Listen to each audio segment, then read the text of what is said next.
Beat it up.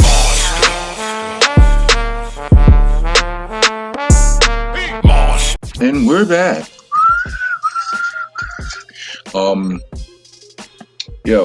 I hate to sour the mood, but I feel like we wouldn't really be doing our job if we didn't at least, we got to speak about these things, these happenings, and we won't sour the mood.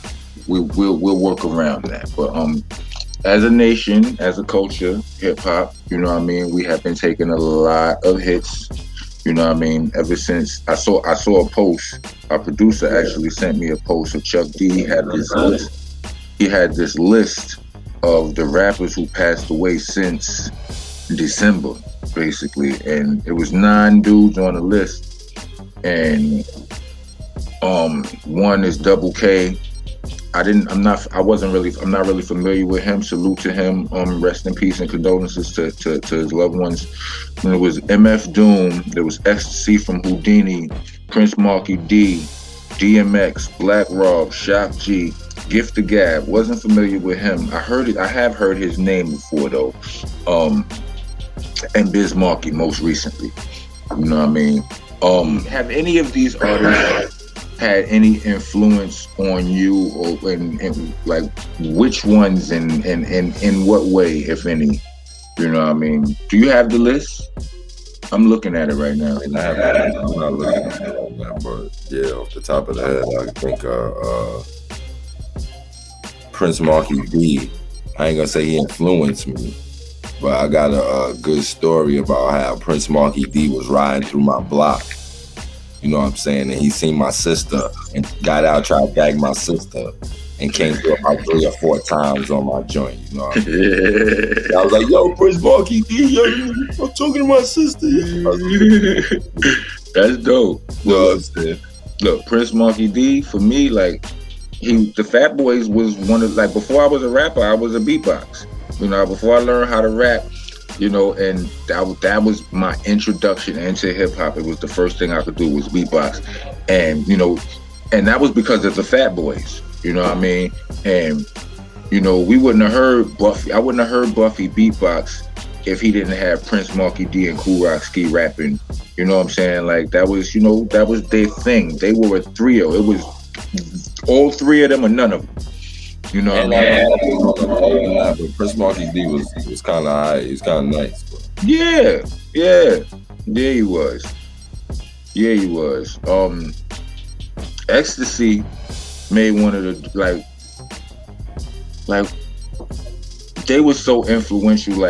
Like you see UTFO get they start in. They was dancers in Houdini videos and Jermaine Dupri. Right. These niggas were wild influential, and it was UTFO that made me go from a beatbox to a rapper. Like I wrote my first rap after listening to some UTFO. You know what I mean? And like UTFO gave me a new appreciation for raps. Like like the lyrics was growing, but also what was UTFO had friends, right? Not UTFO, Houdini had friends. Like, bruh, that song could make me cry till this day. You understand what I'm saying? Like, that song was so deep when it hit back then. I must have been going through some shit with whoever my friends was at the time. That shit was ill. No, you know what song that was for me? One Love. One love.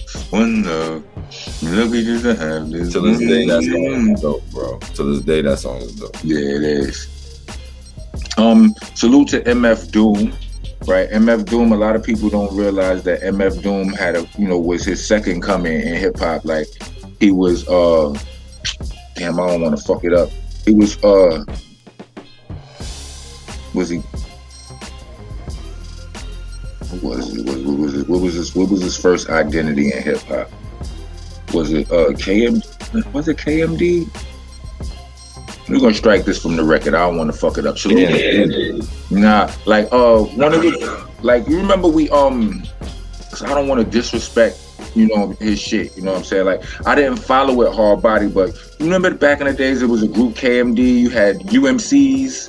You know what I mean? They had their little movement. I don't know if they ran with each other, but I feel like they were similar to each other or whatever.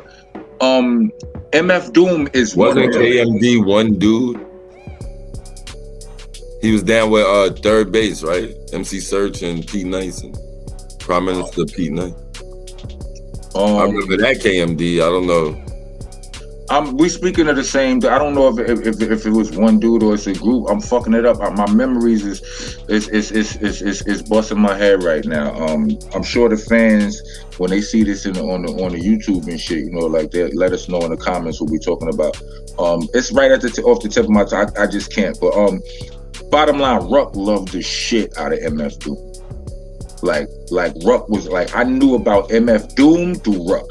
You know what I mean? He was on his MF Doom flex. You know what I mean? He put me on. Son had a dope offbeat style. He rapped in the way niggas don't rap. You know what I mean? Like you can't rap that way and get away with it. And he did, and it was dope. He didn't just get away with some bullshit. He showed you that shit that you didn't think was dope was dope. Right. Because it was dope. I mean, for me, anyway. You know what I mean? This shit was mad off-center with his flow. It was ill. It was ill. Anybody listening or watching, treat yourself to some because the shit was wild lyrical. He was saying some shit. You know what I mean? His delivery is just kind of brash and a little bit awkward. You know, if I can say that without somebody feeling disrespected. DMX. Come on, B. DMX was the great hope for, like, he's the whole, like, I always say hip hop try to pretty itself up. DMX is that he's that example of that artist that comes along every, several years and they gritty this shit back up and they give hope to all of the rest of the gritty MCs. Talk about, yeah, the hip hop, the lyrics is coming back and la la la la la la la. DMX represented that for us, and he represented that shit, like, he did that shit well, like, you know what I mean, like, he was all the way gutter, like, all the way gutter, like, niggas with the Rough Rider whole movement, the fucking motorcycles and the four-wheelers and all of that shit. That shit is still a nationwide movement. You still go someplace now and see, like, Rough Rider gangs in different cities and shit. Shit is amazing. And you got a favorite DMX song? Let Me Fly. Mine is Stop Being Greedy. I know it off the rip. I ain't even got to think about it. Black Rob. It's a cool brother. Black Rob is a Brownsville nigga in disguise. I always wanted to say that. Like, so, like, to anybody who know Brownsville and you know Black Rob, you know what I mean. You know what I'm saying? But he was a good dude. Son always showed, like, Black Rob was the first person who showed me, in all honesty, that the enemy, well, the friend of my enemy ain't necessarily always my enemy. Because Black Rob fucked with somebody that I didn't fuck with. And I ran into Black Rob in the club one time, and Black Rob refused to let that interrupt all of the love that he had to show me and us and our movement and this, that, and the third. You know what I mean? And I always respected him for that. Because he went hard. He was like, nah, nigga, fuck that. I love you niggas. And then he would always come out to events for boot camp members and shit, just random, like nobody invited, son. I don't know. He just pop up. Nigga popped up at my birthday party one year at a Mobile Mondays event and shit. Like that used to be our spot, Bowery Electric and shit. But yeah, did you know Black Rob? Me? Yeah, did you know him? Yeah. Yeah, he's one of the real ones, you know what I'm saying? Like, he wasn't faking it, you know what I mean? He's really, he's really from the grit, you know what I mean? He just happened to be associated with a shiny label, you know what I mean? And Bad Boy, it was the glossy, flossy type of, the son was gritty. Shop G. Any influence on you, brother? Any influence? I don't know about influence, but Shock G makes one of the best songs in the world to me. You know what I mean? And that's Do What You Like. All right. Do What You Yeah. At the time, it was a different song. That's why people wasn't making songs like that at that time. You know what I mean? So it was like, it caught me off guard, and I liked it from the start, bro. Shock G was like, he let us know that he didn't have to make that song, Do What You Like, to show us Do What You Like. This nigga came out and fucking, you know what I'm saying? Nigga put on some glasses and a nose and a different hat and really milked this shit. I actually met Shock G years and years later, you know what I mean? And, like, you still want to ask him just to, like, it was, I still wanted to ask him, like, you was Humpty, right? Nigga, you was Humpty, right? That was, just for the record, that was you, right? Like, I never met Shock G, but I met Money B. Yeah, salute to Money B. I met him too. That's the homie. Yeah, I fuck with Money B. Like about 3 times. Yeah, me and Shock did a song together. Actually, I didn't like it. I didn't like it. It was too fast. I was rapping too fast on the beat and shit. I didn't like it, but we fucking did it. Goddamn it, I appreciate it. I had a dope build with him. You know what I'm saying? We was talking about all kind of deep shit and shit. And rest in peace to him. Salute to him and condolences to his loved ones. Biz Markie. The Biz Markie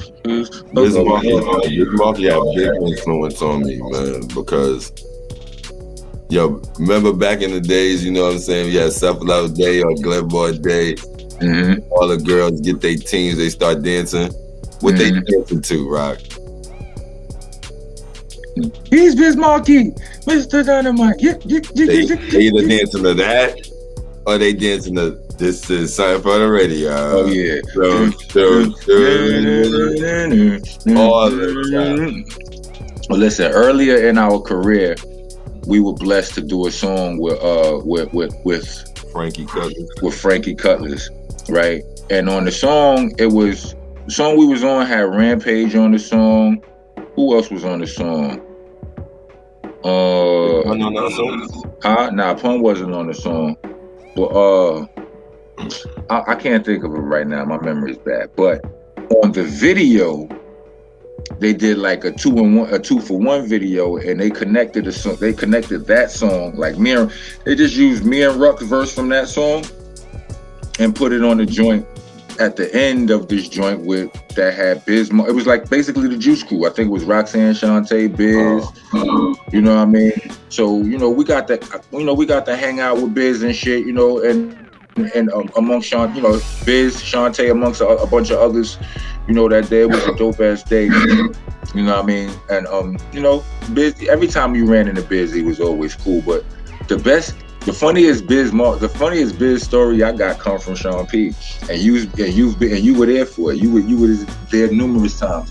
Back in the days before caller ID, when me and Ruck had the crib, the C camp over until then, like, and the phone would ring. We had this one phone, no caller ID, no nothing, and we didn't know who was calling. One day the nigga Ruck just went to answer the phone, and he looked at all of us and was like, yo, when I pick up the phone, everybody just yell, go Bismarck, right? And he picked up the phone, and we all literally just like, yo, go Bismarck, go Bismarck, go Bismarck, go Bismarck. And Ruck was just standing there like, yo, it's a lot of niggas at the crib right now. I'm doing, you know what I'm saying? I can't talk to you right now. And that became our caller ID for the next fucking year or so. Whenever somebody called and we wasn't expecting no call, a nigga would go. I would answer the phone. I'd be like, yo, let me get a go Bismarck, y'all. The niggas would jump right into character. I answer the phone, go Bismarck, go Bismarck, go Bismarck. And I'm just like, nah, you know what I'm saying? It's real busy right now. All the homies is over here right now. Same song, no different song, no nothing. It was just the stupidity of young Helter Skelter shit. And I always appreciate those moments. It was beautiful. Salute to Bismarck. Salute to all of those. Salute to Gift of Gab and Double K as well. You know what I mean? I'm sure they're great men. You know what I mean? Salute to their families. Condolences.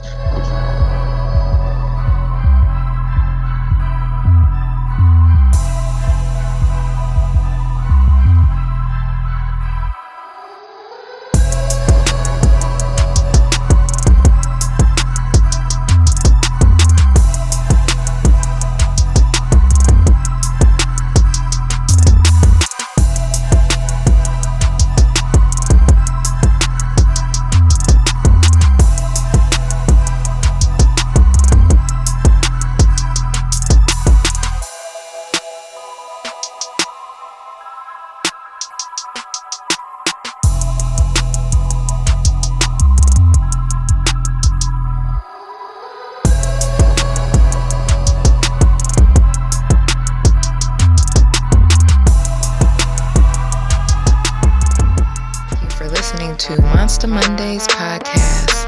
Please join us every Monday from 8 to 10 p.m. West Coast time and 11 to 1 a.m. East Coast time. Every single Monday, Monsta Monday on the Dash app. Also, check out these awesome shows from the rest of our podcasting family. Funny Farm, East New York Radio, All Elements Mix Show, The Star Power Collective, La Cosa Nostra Radio, 5150 Mix Show, Block News Live, Vinyl Coffee Mix Show, and Hidden Gems. Check them all out under the Delicious Vinyl radio station.